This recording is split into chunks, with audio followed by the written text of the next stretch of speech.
আসসালামু আলাইকুম। আমি একটি খিচুড়ি তৈরি করছি। এখানে পাতিল বসিয়ে দিয়ে পরিমাণ মতো তেল দিয়ে দিয়েছি।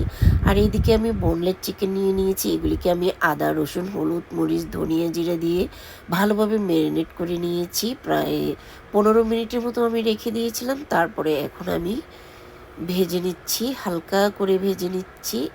ভাজা হয়ে গেছে, এখন আমি তুলে নিচ্ছি, দেখতে পাচ্ছেন।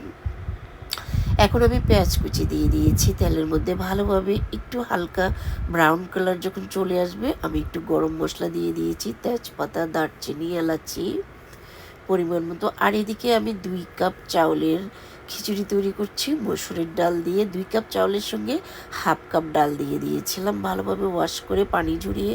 এখন আমি কিছুটা ভেজে নিচ্ছি চাউলগুলিকে। এখানে হাফ চামচ করে আমি হলুদ দিয়ে দিয়েছি, একটু ধনিয়া দিয়ে দিয়েছি হাফ চামচ, আর স্বাদ মতো লবণ অ্যাড করে দিয়েছি।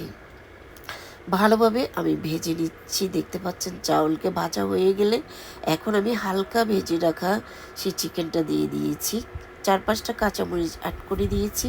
আর এখন চাউল ভাজা হয়ে গেছে, এখন আমি দিয়ে দিচ্ছি একদম টকবকে গরম পানি অ্যাড করে দিয়ে কভার করে দিয়েছি। আমি একদম 20 মিনিটসের মতো এইভাবে ঢেকে দিয়েছিলাম, দেখতে পাচ্ছেন অনেকখানি সিদ্ধ হয়ে এসেছে চাউল। এই পর্যায়ে আমি 1 চা চামচের মতো ঘি ব্যবহার করছি, চাইলে আপনারাও অ্যাড করতে পারেন, এতে করে টেস্ট আরও ভালো হয়। আমি আরও একটু কভার করে দিয়ে আরও কয়েক মিনিটের মতো রান্না করে নিচ্ছি। এখন একদমই তৈরি হয়ে গেছে নরম নরম খিচুড়ি। আমি কিছুটা পরিবেশন করে নিচ্ছি। চাইলে আপনারাও এভাবে বোনলেস চিকেন দিয়ে বাচ্চাদের জন্য ঝটপট খিচুড়ি তৈরি করে নিতে পারবেন। এটা খুব খুব মজা হয়ে থাকে, একবার তৈরি করলে বুঝতে পারবেন। তো সবাই ভালো থাকবেন। ধন্যবাদ সবাইকে। আল্লাহ হাফেজ। আসসালামু আলাইকুম।